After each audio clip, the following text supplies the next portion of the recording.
Welcome to another episode of Know Thyself. Knowing oneself is a journey. Until you walk with God, you cannot do that perfectly. And that's the idea behind this program. Let's get more insights in this episode. We have with us Father Michael Karimatam, who teaches scriptures at the Mary Mata Seminary, and also Sister Glorista, a doctorate in counseling and also trains counselors. Today, we have something more to share with you. Welcome to this program. Welcome, Father. Welcome, Sister. So we have something more to discuss today, and I'm sure that people would have more insights through this. So, Father, talking about persistence, talking about going there, never give up attitude. We have a character like that in the scriptures, especially when Jesus explains the character of this widow. And also the idea behind knowing what she wanted, as we were discussing. So, yes, Father. So one thing beautiful about Jesus' teaching, the beautiful stories he is telling. Stories that somehow represent a reality that is happening in this world. It explains, but it also gives a motivation. It also invites you for an introspection and also forces you to decide, make a decision. So the parable are not just simple stories for pleasing. Of course, the stories are pleasant, but once you read the story and goes into it, you see the characters are none but yourself. And that you identify yourself with one of these characters and see how you respond to it. Beautiful. Now we have a story, and Luke himself is a beautiful storyteller, and he has the most beautiful stories of Jesus, the parables. Here again, a story of Jesus reported only by Luke, again in chapter 18. That also deals with your prayer. We have already seen the Pharisee and the publican who has gone to pray. That was in chapter 18, verses 9 to 14. So a few verses before that, chapter 18, we have another parable, the parable of the widow and the unjust judge. And be very careful about this parable, not to get the wrong motive. Let me first read it, then we'll explain. And he told them a parable to the effect that they ought always to pray and not lose heart. So the evangelist is giving already an indication why this parable is told. So the parable is introduced with this motivation: you should never give up. And that is the reason why this parable is told. So the parable usually has only one main point. Don't go into the individual details. That becomes an allegory. So the parable has one main point, and the task is to find out what that main point is. So here the evangelist himself is giving an indication to the effect that they ought always to pray and not lose heart, persistence. Now let us see what the story is. He said, in a certain city, there was a judge who neither feared God nor regarded man. And there was a widow in that city who kept coming to him and saying, "Vindicate me against my adversary." For a while he refused. But afterward he said to himself, "Though I neither fear God nor regard man, yet because this widow bothers me, I will vindicate her, or she will wear me out by her continual coming." And the Lord said, "Hear what the unrighteous judge says. And will not God vindicate his elect who cry to him day and night? Will he delay long over them? I tell you, he will vindicate them speedily. Nevertheless, when the Son of Man comes, will he find faith on earth?" That is totally unexpected conclusion. Now, let us a little bit of detail about the widow and the judge, the historical, social background. Usually, a widow is doubly handicapped. A woman is handicapped. We have already seen the woman had very few rights. The woman is under the protection of the father or of the husband, and if the husband is dead, of the son. Now here is a person, apparently she has nobody. The husband is dead, she is a widow, and she doesn't seem to have a son. And maybe her rights has been infringed and there's nobody to defend her. So he goes directly to the judge. And now about the system of judges.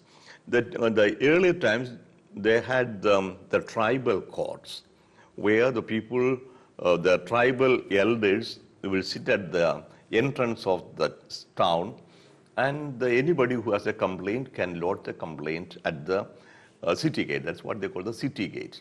The city gate is meant as a court where the case will be heard, analyzed, and examined with the judge, with the witnesses, and then they will make the judgment. But later on, with the coming of the imperial royal power, this city gates has been changed into an official court, and the judges are appointed by the king.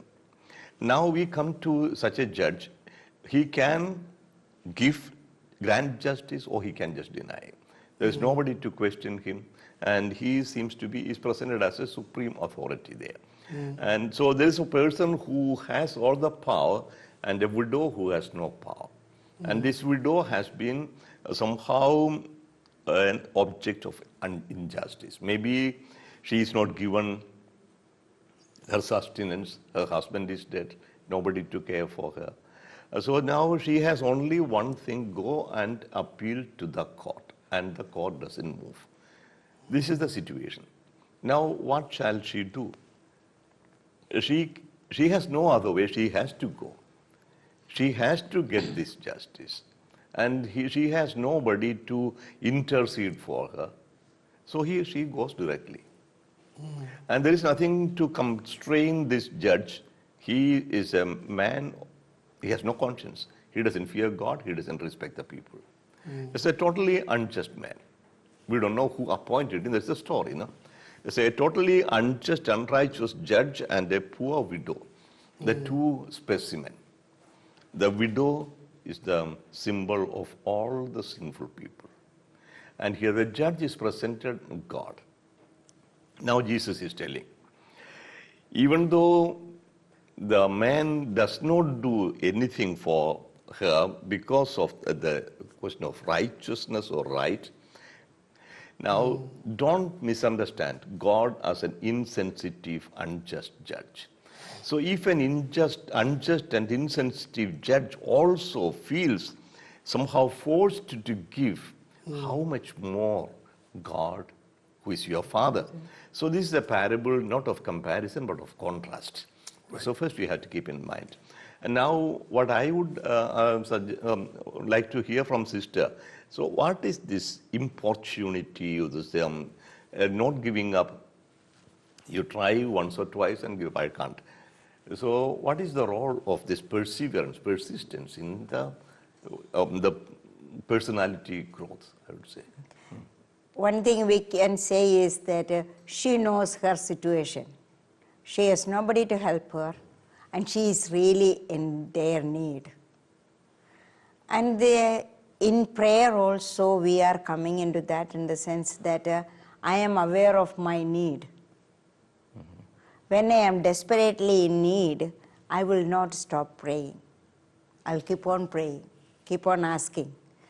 And this is what Jesus was saying. This the condition of the woman, in the sense, I have nobody to help me, nobody to speak for me, nobody to help me in any way. But I need it. I am aware of my need, in the sense that only through this I can go on living. It's a desperate situation. She is desperate in that sense. So she keeps on coming to the judge, asking, do this for me, until and unless you give me this, I will continue to come to you. And that was the message she was giving to him. Because many times he said no, and she was not really discouraged with that. She kept on coming back. So the unjust judge, the man is, in the sense, by nature he had no compassion. He was not caring. But in a way he was forced to do something for her. And this is what is in prayer also. When I am aware of my need, I will not stop praying. I'll keep on asking. 1 year, 2 years, like we have many stories in the sense. So many years, Saint Monica prayed for her son. Until he converted, she kept on praying. And in the case of Rita, in the sense, she was so aware of the way the sons were going. They were going to do revenge on the man who killed her husband, their father. And she prayed that if they cannot change their mind of revenge, Lord, take them. And they both died with a fever. And she chose not to have a husband, not to have any children, rather than having these children do something wrong. That was a mother's ultimate love for the children, because she did not want them to receive eternal punishment. In prayer, I think it is very much important that I should be aware of what I need. What kind of pray, what am I asking for? This is something, Lord, I need this. Many times we say, if it gets, it's okay. If it didn't get it, it's also okay. Then we can let it go. But to know that I need it, and with that passion and with that persistence, prayer really gives, God will answer to us sooner or later. And very often, I prayed so long, and now I cannot pray anymore for this. And there is a tendency to give up. And that's a natural tendency. I asked you so many times, you didn't give me, so I'm not going to ask you anymore, kind of question. And Jesus, in a way, did this little with the Syrophoenician woman. First, he ignored her. Unlike Jesus, who ever did to anybody, he chose to ignore her. She came, but she was not going to give up. She knew, she loved her daughter so much. She knew that even though he ignores me, he will do this, only he can do it. And that was her conviction that only Jesus can cure her daughter. Only God can give me an answer for this. And this was the way, the conviction this widow had in that sense. Only this judge can help me, nobody else can. Only this judge can force my adversary to give me what I want. So you mean you have to keep on? Keep on asking, keep on going, not to give up easily. And when Jesus, this Syrophoenician woman, finally Jesus turned around and said, "You woman, your faith is great," appreciated her and really gave her what she wanted. And so this judge also finally, when she kept on persisting, he gave to her what she needed. And so how much more God would not, God who loves us and cares for us, will give us if we keep on asking. It's true. Luke has reported another parable in chapter 11 about the importunate neighbor. The neighbor comes and tells, "Give me 2 loaves of bread." And he said, "This night the children are with me, don't disturb me." But he keeps on knocking, and even though, not because of his love for the neighbor, but because of the disturbance he would give. So this is the 2 parables. Yeah, it's, I think in a way saying that this man could not let his guest go hungry. It was at night. And you have to give this to me, there is no other way. And that was the message he was giving there. But there is a problem. There is a problem with this. You ask, "My God, I would like to get a job in America that will give me $10 million a year." I'm praying and praying and praying. I never get. So there is also something. You can go on praying and you don't get it. So there should be something. Something in the sense of what you need and what you wish. So and what is it? I think it calls back to your identity again. Who you are. See, for example, Jesus. Take the prayer of Jesus. Jesus prayed so ardently to the point of death. His blood was coming out as sweat.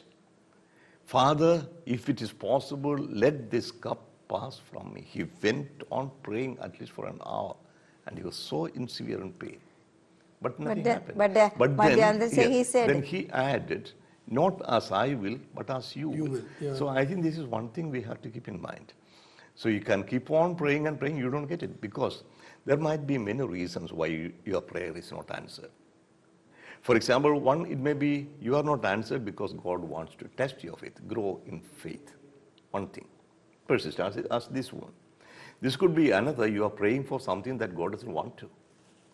So a child wants to get a knife, maybe 1 year old or 2 year old, and he goes on praying, insisting, shouting, whatever you do, the mother will not give a knife, because the mother knows this knife will cut him. True. So something you ask for, you may not never get it. And the third you receive when God wants and how God wants. It's not only not hurting you, but it will not be of useful for you. God doesn't want you to do that. The others have, and I don't have. How many times I prayed to the Lord, Lord, give me a good handwriting. She was copying my things, and I have a person who copies. I write something which I cannot read myself. This had been my place. Prayed and prayed, and something like Paul said, a thorn in the flesh, so to say. It was disturbing me. Paul said, I prayed 3 times. That means incessantly I was praying, but he didn't change. Let that thorn be there. So my grace is seen perfected in weakness. So there is something that God doesn't allow. For example, I asked for God a sense of rhythm, because I cannot clap hand with others. When you are singing music and I clap, and the third clap, I out. When I march, when I walk, the third step is different. So unique, I have my own rhythm. I can't play with. So I tried to play music. I wasn't studying in Rome Propaganda Fide, and there were many Australians, beautiful guitarists, and I said, I would like to learn guitar. Okay, come, Michael, he said. I bought a guitar, and then bump. So, listen, no, you have no rhythm. What can I do? Then they bought me a metronome, something like tuck, tuck, tuck, tuck. So I had this machine, tuck, but it doesn't go. So with all my trial, with all my prayer, my rhythm doesn't change, my handwriting doesn't change. Then finally I decided, well, that's all what I am. So there are situations, I think, where you keep on praying for the wrong thing. So you have to know. There is a saying that prayer is not to change God's mind, but to change our mind. Yeah. But God gave you ways of dealing with that. And it's like in Gethsemane, Jesus prayed. And the angel came and consoled him, strengthened him to accept what is there. And I think even with your handwriting, somebody else could decipher it, even if you can't. And yes. Nothing was lost. Yeah. Strange enough, I have written thousands of pages and somebody has copied it and something. So I have to depend on others, or else I would have written and given to the press directly. So the prayer I say, so even when Jesus says you have to keep on praying, ultimately a prayer as Jesus taught us. And the prayer, I think the prayer of Jesus, and the Lord's Prayer we have discussed in a different panel, the prayer Jesus taught, when you pray, don't use too many words. Don't make a show of prayer. Get into your own self, close your doors and pray in silence. And why should you pray? How you should pray? Forgive everybody else. If you have somebody and something I think against. Asking for daily bread, not for wealth. And there I come to. So then the prayer is that an invocation. Our Father in heaven. Already the invocation puts you in a right perspective. You are not before an unjust judge. Identity, So you are not before an unwilling neighbor. You are before your Father. Abba. So that is the closest one can come to Abba, as Jesus told. So you are standing as your child now in, trying to live. So if you see your child struggling, you know as a father how much you care. So that should be the way you depend when you pray. The first thing, trust. And then our Father in heaven, and then my intention, my prayer should be, hallowed be your name. Your name must be made holy through me. Your kingdom come in my heart. So thy name be, and thy will be done. That's what I am praying for. So whatever I am trying, whatever I want to pray, what I want to get is your will. So that is the first part. Your name, your will, your kingdom. So in this perspective, I have to pray. And in this, so everything is given. The first three is, God, what want of me? And then I ask, give me bread, daily bread, not only of the body, but of the soul. Man lives not bread alone. So give me my bread. Forgive my sins, forgiveness. And lead me not into temptation. So these are the prayers. So when you are praying, just also see if your prayer is also in this relation or you want somebody. You are so jealous of your neighbor, for Lord, let him have an accident or let him die. So they are praying. I'll pay so much so. So it can be a prayer that may not be of use, that may not be according to God's will. Correct. So that is the first thing. If what I am praying is according to God's will, He will give it to me. So whatever you pray, whenever you pray, be sure that God will grant you only what is good. That's what it said. If your father is a child, ask for bread, will he give you a scorpion? No. Only the Father will give you only what is good. You want to add something? And what I want to say is, like you said, what I really want. Okay, that is when I want something, and the spiritual director, what do you want? And we had to clarify that. It's not something that of a, accumulated wealth or something. It has we desperately needed something in that sense. When it is that way, God will allow you to have it. But if you ask the other person's damage or somebody else doing revenge, or that's not what I really need. It's a want and a need has a difference in that sense. Absolutely. Yeah. I can have my big boss and say that I want this and that and everything else. But that's not really a need. So I think there is need to be separated between this want and need. And more. And you want to say something more? And I say, I think this widow needed it. Yeah. She needed yes. justice. Necessity, yeah. This was essential for her to continue to live. Okay, now yeah. And one more thing. See, you are praying God for something, and you don't get it. For example, I am hungry. I have no food. My family is starving. There are people who die of starvation. True. So many. Beggars and non-beggars. So why does not God give them bread? So keep on praying. So for example, your child, for example, so desperately yesterday evening I got a telephone call from Tilicheri. My student and my spiritual son from Arun, he was ordained on the 27th of December. A month before that, his mother was recognized as having cancer.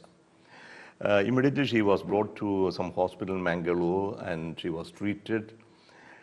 And the day before his ordination, she was discharged. She was in the hospital and we went and I prayed with her and she was in the for the ordination.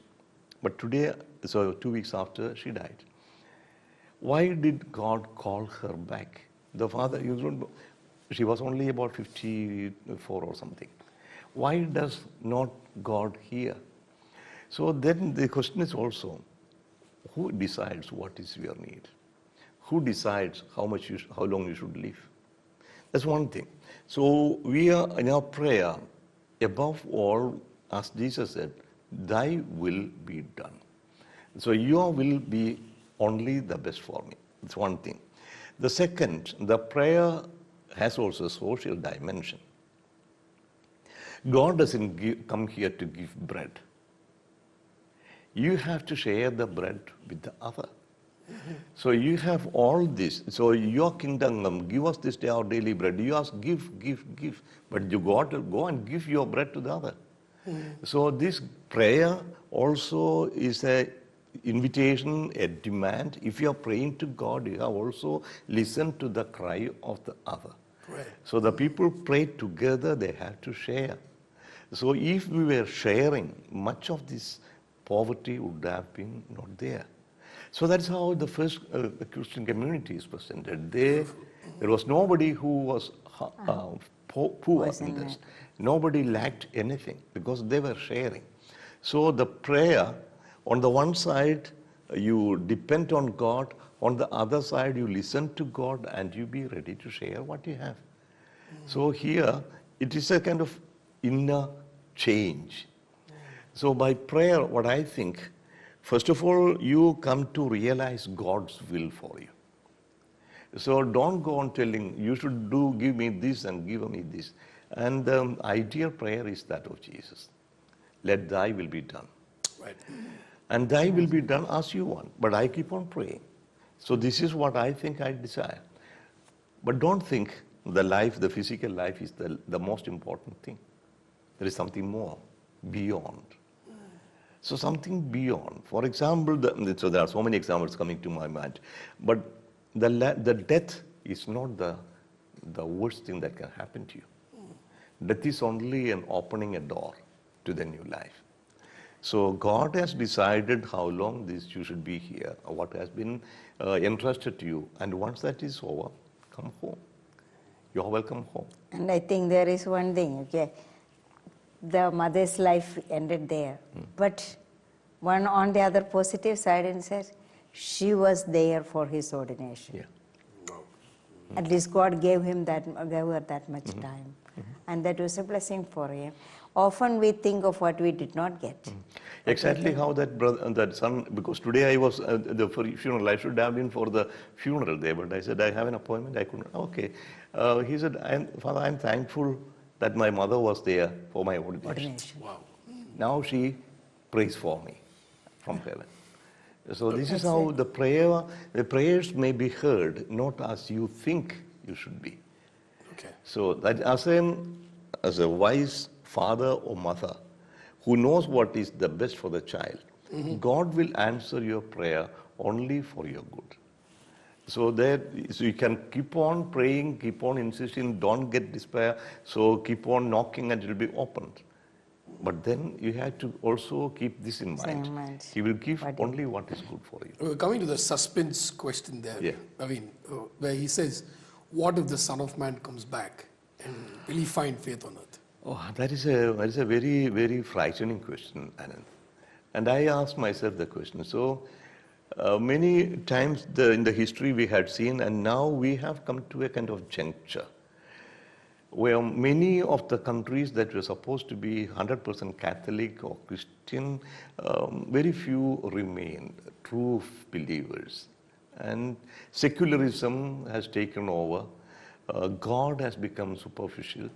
And on the other side, Satan is becoming more and more powerful. Satan worship in various ways.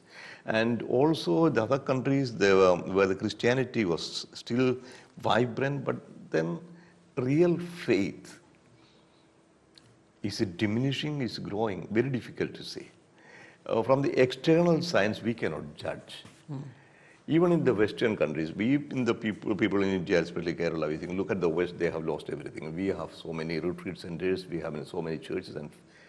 But the people who remain faithful, they have strong faith. So we don't have to be afraid. We don't have to judge. It is God who decides. But the danger is there that you lose your faith.